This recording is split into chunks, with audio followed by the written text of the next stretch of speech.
ඔයා කුමක් කළත් හොඳ කෙනෙක් වෙන්න.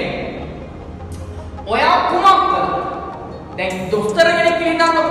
දැන් අපි දන්න සමහර දොස්තරලා ඉන්න මරාගෙන කනවා වගේ ලෙඩුන්ට කතා කරනවා. හැරෙන්න තෝ නා තියන කයින් කොහොමද කයින් මාසෙක දාගෙන ඉන්නත් නැද්ද?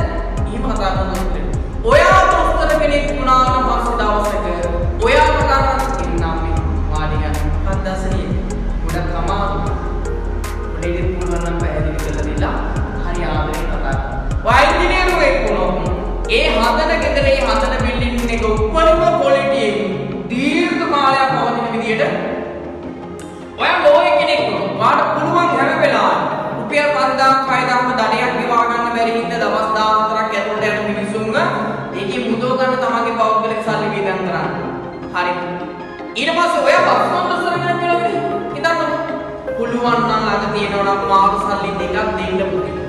සමහරක් වෙලාවට මේ දෙක නැතුව එයාට ඊළඟ බස් එකට යන්න බැරි වෙන්න පුළුවන්. ඔයා උදාහරණයක් මොඩ මෙකැනික් කියලා හිතන්න. වාසියක් තියාගන්න බැරුව වැඩිපුර කාලයක් මේ වාහනේ අදින්න පුළුවන් විදිහට හදන්න. පැහැදිලි. ඔයා උදාහරණ අම්ම කෙනෙක් වුණා හිතන්න. තාත්තා කෙනෙක් වුණා හිතන්න.